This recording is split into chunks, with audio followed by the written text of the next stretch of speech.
Time 10:02 PM.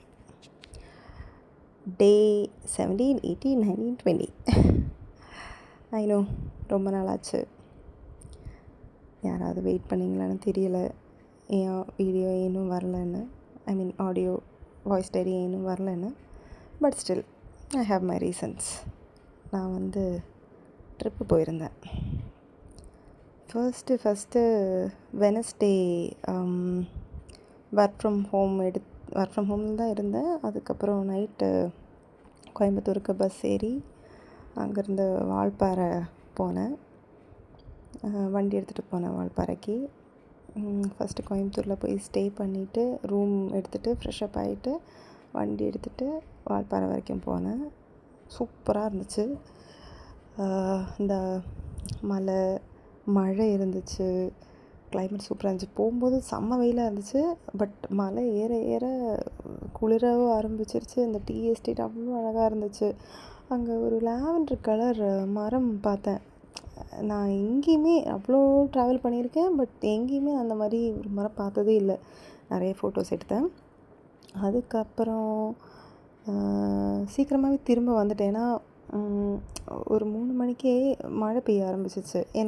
எனக்கு ஏதோ mind சொல்லிச்சு, இன்னும் பெருமழை வந்துடும், அதுக்குள்ளே கீழே போயிடலாம் அப்படின்னு. அப்புறம் கீழே வந்துட்டேன்.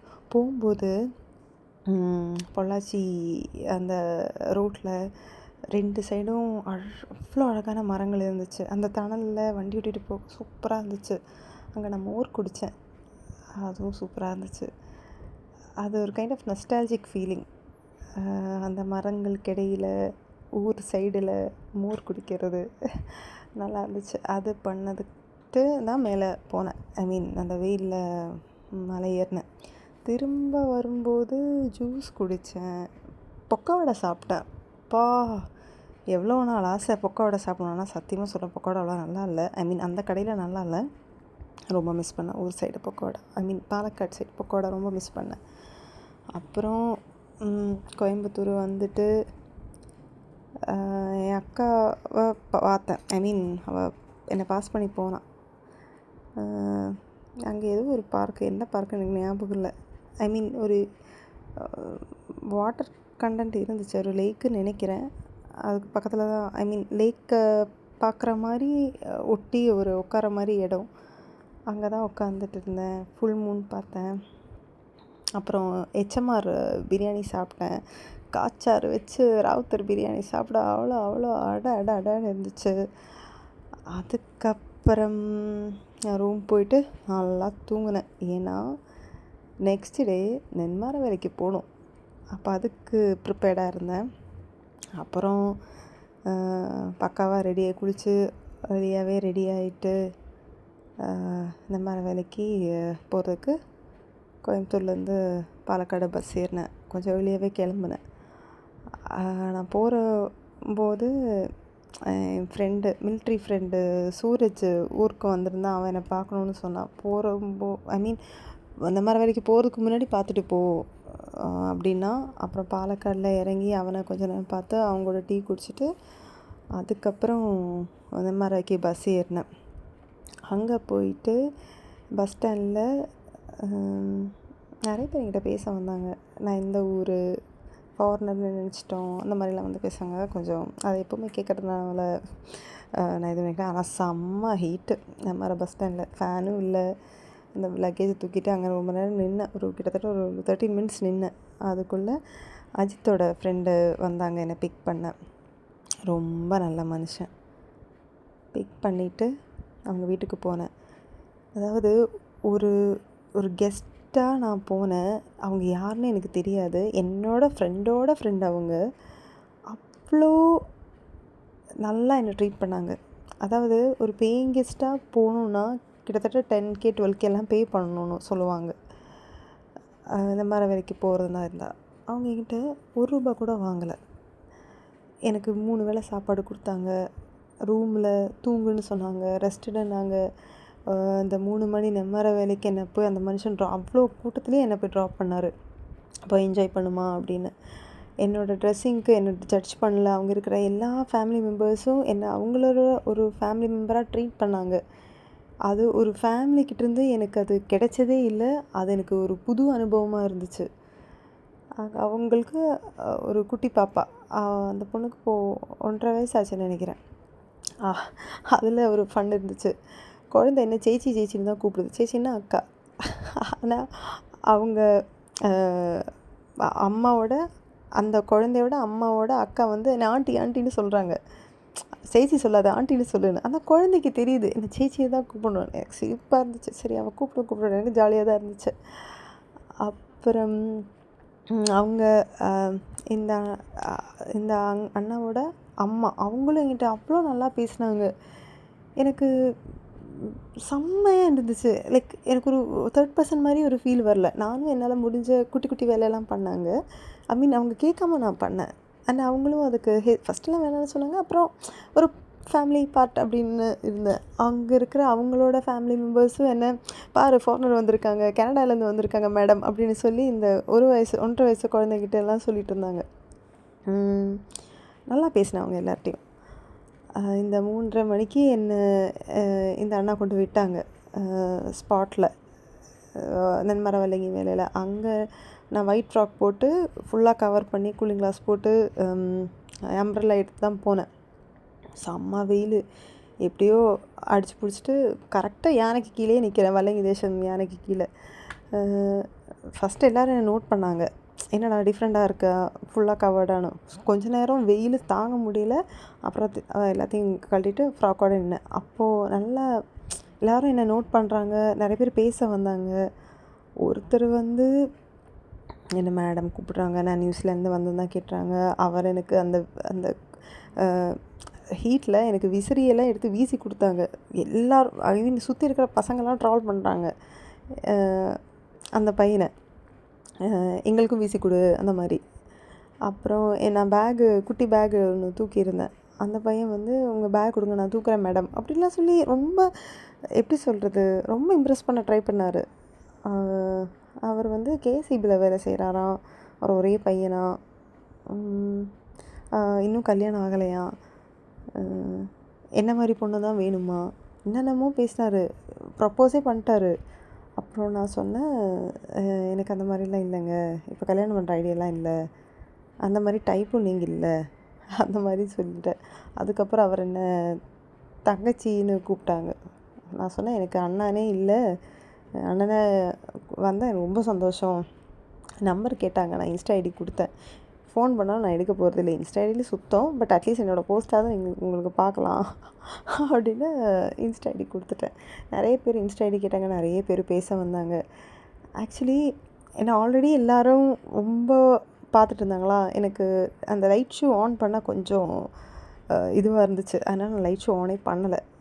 ஆனால் அது பண்ணணும்னு நினச்சி அந்த ஷூ போட்டு போனேன், அது வேறு விஷயம். பட் என்னமோ எனக்கு பண்ணலை. ஆல்ரெடி எல்லோரும் பார்க்குறாங்க. இதுக்கு லைட் ஷூ வேறு ஆன் பண்ணி இப்படியாவது வைரல் ஆகி, அதுவும் எங்கள் அம்மா அது நீ வந்து பிரேசர் போட்டு போனேன்னு சொல்லுவாங்க. ஊரில் இருக்கிறவன் அப்படி சொல்கிறான் இப்படி சொல்கிறான் அப்படி அதாவது சொல்லுவோன்னு நினச்சிட்டு நான் ஆன்லாம் பண்ணல. அப்படியே நான் ரோட்லேயே நடந்தேன். அந்த பட்டாசெல்லாம் முடித்ததுக்கப்புறம் ஒரு 9:30 நான் ரோட்லேயே நடந்தேன். அப்புறம் இந்த அண்ணா மறுபடியும் என்னை பிக் பண்ண வந்தாங்க. அங்கேயும் நிறைய பேர் பேசினாங்க என்கிட்ட. கொஞ்ச நேரம் மாஸ்க்கும் போட்டிருந்தேன். அதுக்கப்புறம் மறுபடியும் இந்த வீட்டுக்கு போயிட்டு ஃப்ரெஷ்அப் ஆகிட்டு பிரியாணி சாப்பிட்டுட்டு அப்புறம் என் கசின் என்னை கூப்பிட்ட வந்தான். அங்கேயும் இந்த அண்ணா தான் என்னை ட்ராப் பண்ணாங்க. அப்புறம் கசின் என்கிட்ட சொன்னான், அதாவது பாடி பார்ட் தெரிகிற மாதிரி ட்ரெஸ்ஸு போடாமல் வா அப்படின்னு. நானும் நினச்சேன், எனக்கு தம்பியாக இருந்து இப்படி சொல்கிறியே, அப்போ கூட பார்க்குறவன் கண்ணு சரி பண்ணணுன்னு யாரும் நினைக்க மாட்டேங்கிறாங்களேன்ற எனக்கு உள்ள ஒரு ஏக்கம் இருந்துச்சு. அதுக்கப்புறம் அதான் மாமா வீட்டுக்கு போனேன். நான் வண்டியில் வரும்போதே என் கசினோட குழந்தைங்க பாப்பி வந்தேன்னு சொல்லி ரொம்ப கத்துனாங்க. எனக்கு ரொம்ப சந்தோஷமாக இருந்துச்சு. எல்லோரும் வீட்டில் இருக்கிறவங்களாம் வெளியே வந்துட்டாங்க என்னை பார்க்க. ஒரு செலிப்ரிட்டி ஃபீலிங் கொடுத்தாங்க. அதுக்கப்புறம் பேக்கு வச்சுட்டு எல்லார்ட்டையும் ஹாய் அப்படியெல்லாம் சொல்லிவிட்டு, அது ஒரு மாமா வீட்டில் பேக் வச்சுட்டு இன்னொரு மாமா வீடு பக்கத்தில் தான் இருக்குது. அந்த மாமா வீட்டில் தான் எல்லோரும் இருக்காங்க, இன்க்ளூடிங் என்னோடய அம்மா. அப்போ அவங்களெல்லாம் பார்த்துட்டு என்னோடய சித்தி 2 சித்தி இருந்தாங்க. அப்புறம் அவங்க ஹஸ்பண்டு, அவங்களோட குழந்தைங்க, அவங்களோடையும் குழந்தைங்க, இந்த மாதிரி நிறைய பேர் இருந்தாங்க. எல்லாரையும் பார்த்து பேசி கொஞ்ச நேரம் ஃபோட்டோலாம் எடுத்துகிட்டு அப்புறம் நானும் என் தம்பியும் வெளியே போனோம். நல்லா இருந்துச்சு. அந்த ஃபுல் நிலாவில் பேடி ஃபீல்டில் படுத்துட்டு இருந்தேன். சூப்பராக இருந்துச்சு. அது ஒரு தனி அனுபவம். ஓகே, தனி எக்ஸ்பீரியன்ஸ். அதுக்கப்புறம் மறுபடியும் மாமா வீட்டுக்கே வந்தேன். அப்புறம் கசின்ஸு நாங்கள் எல்லோரும் வந்து ஒரு மாமா வீட்டில் டெரஸில் உட்காந்து பேசிகிட்டு இருந்தோம். என்னென்னமோ பேசினோம். எனக்கு லைட்டாக தூக்கம் வந்துச்சு. நான் கொஞ்ச நேரம் படுத்தேன், லைட்டாக தூங்கிட்டேன். அப்புறம் 2 மணிக்கு பட்டாசு வெடிச்சிட்டாங்க. ஐயோன்னு ஆயிடுச்சு. நான் பட்டாசு பக்கத்துலேருந்து பார்க்கணுன்னு நினச்சேன் வெடிக்கிறது. பட் நாங்கள் மாடியிலேருந்து பார்க்க வேண்டியதாக போச்சு. ஆனால் மாடியிருந்தும் சூப்பராக வியூ இருந்துச்சு. அது நெம்மார சைடோட படக்கம்தான் நாங்கள் மாடியிலேருந்து பார்த்தோம். நாங்கள் இருக்கிற வீட்டில் மாடியிலேருந்து. அதுக்கப்புறம் வல்லங்கி தேசத்தோட பட்டாசு பார்க்கறதுக்கு நாங்கள் எல்லாம் கீழே போய் இன்னொரு வீட்டில் போய் டெரஸில் போய் நின்னோம். என்னோடய கசினோட பொண்ணு, கசின் ஆக்சுவலி என்னை விட சின்ன பொண்ணு. அந்த பொண்ணோட பொண்ணு என்கிட்ட செம்ம க்ளோஸ் ஆகிட்டா. அதாவது என் கூடயே நடக்கிறா. என்னை நல்லா பார்க்குறா, நான் என்ன பண்ணுறேன், எப்படி பிஹேவ் பண்ணுறேன்லாம் பார்க்குறா. அதுவும் நல்லா இருந்துச்சு. என்னை பயமே இல்லாமல் என் கூட நானும் அவளும் மட்டும்தான் போனோம். அதுக்கப்புறம் தான் இவங்க எல்லாம் கசின்ஸ் எல்லாம் பின்னாடி வந்தாங்க. அதுக்கப்புறம் அந்த பட்டாசு வெடியும் பார்த்து அப்புறம் நான் செம்ம டயர்டாயிட்டேன். நான் வந்து இதுக்கு மேலே தூங்காமல் இருந்தால் முடியாது அப்படின்னு நான் போயிட்டு இன்னொரு மாமா வீட்டில் தூங்கினேன். அந்த மாமா வந்து நீ வா இங்கே வந்து தூங்கு, டைம் ஆச்சு சொல்லிகிட்டே இருந்தார். என்ன ஆக்சுவலி ஒருத்தவங்க வீட்டுக்கு கூப்பிட்டு வா வான்னு, அதுவும் என்னோடய ஃபேமிலியில் சொன்னதே இல்லை. அவங்க ஃபஸ்ட் டைம் சொன்னாங்க. எனக்கு ரொம்ப சந்தோஷமாக இருந்தது. மறக்கவே மாட்டேன். தேங்க்ஸ் மாமா. அவங்க மாமா பேர் கெபீர் மாமா. அண்ட் அவங்க ஒய்ஃபு ஷக்கீலா மம்மானியும் எனக்கு ரூம் பெட்டெல்லாம் போட்டு வச்சு, பாப்பி நீ என்னோடய பெட் நேம் பாப்பி, எப்போ வேணால் வந்து தூங்கு அப்படின்லாம் சொல்லி அந்த ரூமில் தான் தூங்கினேன். நானும் ஷக்கீலா மம்மானியும் அப்புறம் அவங்களோட இன்னொரு கசினும், நாங்கள் 3 பேரும் தான் ரூமில் தூங்கினோம். அதுக்கப்புறம் எனக்கு இந்த செண்டை மேளம் பார்க்கணுன்னு ஆசையாக இருந்துச்சு. என் கசினும் தூங்கிட்டான், எனக்கும் டயர்டாக இருந்துச்சு. என்னால் எந்திரிச்சு அது வரைக்கும் போக முடியலை. அதனால் பார்க்கவே இல்லை. ஒரு 6 மணி ஆயிடுச்சு. நான் இதுக்கு மேலே வெயிட் பண்ண முடியாது, சீக்கிரமாக கோயம்புத்தூர் போனேன், என்னை இஷா பார்க்கணும். அதுக்காக நான் வந்து தம்பிகிட்ட சொல்லி, தம்பியோட ஃப்ரெண்டு பைக் எடுத்து போகிறதா இருந்துச்சு. அப்புறம் நானும் அவங்க கூட பாலக்காடு வரைக்கும் வந்தேன் பைக்கில். அப்புறம் கோயம்புத்தூருக்கு ஏறிட்டு மறுபடியும் லாட்ஜ் எடுத்துகிட்டு அங்கே இருந்துட்டேன். எனக்கு தூக்கமே வரல. லாட்ஜில் ஏசியும் இல்லையா, அங்கேயே இருந்துட்டேன். அப்புறம் ஒரு 3 மணிக்கு அவன் மறுபடியும் ஆக்சுவலி பஸ்ஸில் போகலான்னு தான் இருந்துச்சு இஷாக்கு. அன்ஃபார்ச்சுனேட்லி எந்த பஸ்ஸுமே ஒரு 23 மினிட்ஸ் கிட்ட நின்று மேப்பில் பார்த்துட்டு தான் போனேன். அந்த டைமுக்கு ஸ்கெடியூல் பஸ் இருக்குன்னு நினச்சி தான் போனேன். அங்கே பஸ்ஸே வரல. கடுப்பாயிடுச்சு. நான் கேபை புக் பண்ணிவிட்டு வந்துட்டேன். இஷாக்கே வந்துட்டேன். சூப்பராக இருந்துச்சு இஷா. வெயிலாக இருந்துச்சு ஃபஸ்ட்டு. அப்புறம் அவங்க மொபைலெல்லாம் வைக்க சொன்னாங்க லாக்கரில். மெடிடேஷன் ரூம் இருந்துச்சு. என்னமோ தியானம் சொன்னாங்க. என்ன தியானம், நிறைய குட்டி குட்டி இடம் டிஃப்ரெண்ட்டாக இருந்துச்சு. நல்ல ஒரு வைப் இருந்துச்சு. நிறைய நல்ல எக்ஸ்பீரியன்ஸு. ஏதோ குளம் மாதிரி இருந்துச்சு, பாம்பு மாதிரி ஏதோ ஒன்று, அது நாகதெய்வம் நினைக்கிறேன், எனக்கு தெரியல. எல்லாத்தையும் நான் வந்து எக்ஸ்ப்ளோர் பண்ணேன்.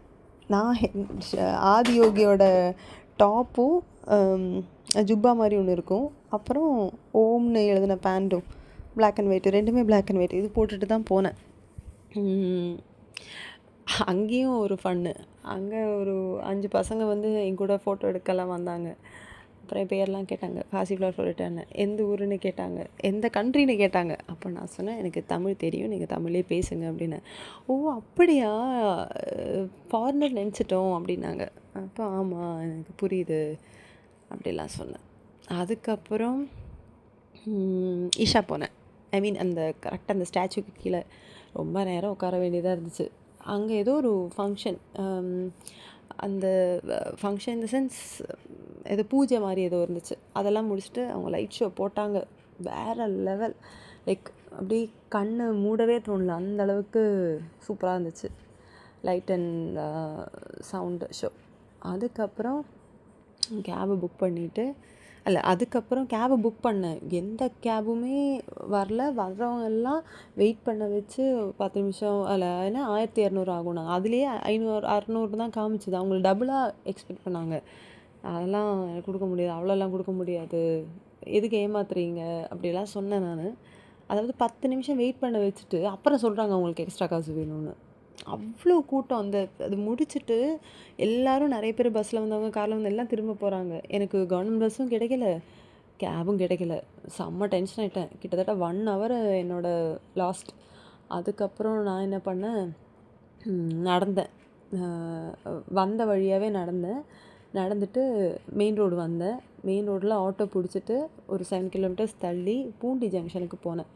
அங்கேருந்து பஸ்ஸு, எல்லா சைடுலேருந்து பஸ்ஸு வரும்ல, ஈஷாலேருந்து பஸ் இல்லாமல் வேறு சைட்லேருந்து பஸ்ஸு வரதுக்கும் ஏறலான்னு சொல்லிட்டு அங்கே ஒரு 20 நிமிஷம் நின்னேன். அப்புறம் ஒரு பஸ்ஸு வந்துச்சு, அது நேராக டவுன் ஹாலில் கொண்டு போய் விட்டுச்சு. அப்புறம் அந்த பஸ்ஸு ஏறி நிம்மதியாக டவுன் ஹாலுக்கு வந்தேன். அப்புறம் தான் நான் வந்து சென்னைக்கே பஸ்ஸு புக் பண்ணேன். நல்ல வேலை, அங்கே உக்கடத்துலேருந்தே எனக்கு பஸ்ஸு இருந்துச்சு. அதுவும் ஷோலிங்கநல்லூருக்கே பஸ்ஸு கிடச்சிது. அது புக் பண்ணேன். அப்புறம் செம்ம பசி. இஷாலே ஒழுங்காக சாப்பிடல. அங்கே என்ன சாண்ட்விச்சும் லெமன் ஜூஸ் என்னவோ சாப்பிட்டேன். செம்ம பசியாக இருந்துச்சு. ஹெச்எம்ஆர் பிரியாணி போனேன். அங்கே காச்சாரும் இல்லை, அந்த பிரியாணியில் 2 முடி இருந்துச்சு. எனக்கு மூடே போயிடுச்சு, நான் சாப்பிடவே இல்லை. அப்புறம் ரோஸ் மில்க் குடிச்சிட்டு மறுபடியும் ரூம் போயிட்டு ஃப்ரெஷ்அப் ஆகிட்டு அந்த உக்கடம் ஸ்பாட்டுக்கே போனேன். 11:40க்கு பஸ்ஸு வர வேண்டியது. பஸ்ஸு செம்ம லேட்டு. எவ்வளோ டைம் ஆச்சு தெரியுமா? 12:15 என்னமோ ஆச்சு. அவ்வளோ நேரம் நடு ரோட்லேயே 2 பேக்கை தூக்கி நின்னேன். ஐயோ செம்ம கால் வலி. அவ்வளோ தூரம் நடந்தேன். இஷாலேயே அவ்வளோ நடக்க இருந்துச்சு. வெயிட் பண்ணியும் காலெல்லாம் வலி, டயர்ட்னஸ் வேறு. எப்படா பஸ்ஸு வரும்னு இருந்துச்சு. கடைசியில் பஸ்ஸு வந்துச்சு. பஸ்ஸு ஏறினதும் ஃபஸ்ட்டு சீட் என்னோடய ஸ்லீப்பரு, லோவர் பர்த்து. ஏறினதும் கொஞ்ச நேரம் ஃபோன் விட்டு என்னால் ஃபோன் பார்க்க முடியல. அவ்வளோ டயர்டு. நான் படுத்துட்டேன், நல்லா தூங்குனேன். இடையில அவங்க பஸ்ஸு நிறுத்தினப்போ போய் வாஷ்ரூமெல்லாம் போய் ஃப்ரெஷ்அப் ஆனேன். இருந்தும் எனக்கு அவ்வளோ தூக்கம். மறுபடியும் தூங்கிட்டு வீட்டுக்கு வந்துட்டேன். வீட்டுக்கு 9 மணி ஆச்சு வர்றதுக்கு. எப்பா செம்ம டயர்டு. வீட்லேயும் என்னோடய குழந்தைங்கள்லாம் இருந்தாங்க உயிரோட, ரொம்ப சந்தோஷம். அப்புறம் இவங்களெல்லாம் கொஞ்சம் கொஞ்சிட்டு வீட்டில் அவ்வளோ வேலை. அவ்வளோ துணி துவைக்கணும், அப்புறம் ஸ்டேட்டஸ் போடணும், அதுதான் மெயின். ஸ்டேட்டஸ் எல்லாம் அப்புறம் போட்டுட்டு அப்புறம் துணியெல்லாம் துவைச்சிட்டு காய போட்டு நானும் குளிச்சுட்டு அப்புறம் ஈவினிங் வந்து காஃபி டே போனேன், காஃபி குடிக்க. அதுக்கப்புறம் ப்ராஜெக்ட் மேரி அந்த மாதிரி ஏதோ ஒரு படம், ப்ராஜெக்ட் ஹேல் மேரி, அந்த படத்துக்கு புக் பண்ணியிருக்கேன். அது 10:50க்கு ஷோ. அதை நான் இப்போ போயிடுவேன். அதுக்கு முன்னாடி வாய்ஸ் எல்லாம் ரெக்கார்ட் பண்ண இருந்துச்சு, எல்லாத்தையும் ரெக்கார்ட் பண்ணிட்டேன். ஹாப்பி. நாளையிலேருந்து ஒழுங்காக டைமுக்கு அப்லோட் பண்ணுற மாதிரி பார்க்குறேன். ஆக்சுவலி அங்கே ஆப்ஷன் இருந்துச்சு, ஆனால் மைக் இல்லை, அவ்வளோ நாய்ஸு, தனியாக இருக்கிற ஸ்பேஸ் இருந்தும் என்னால் அது பண்ண முடியல. அதனால தான் பண்ணல. வீட்டில் வந்து பொறுமையாக பண்ணலான்னு. அவ்வளோதான்.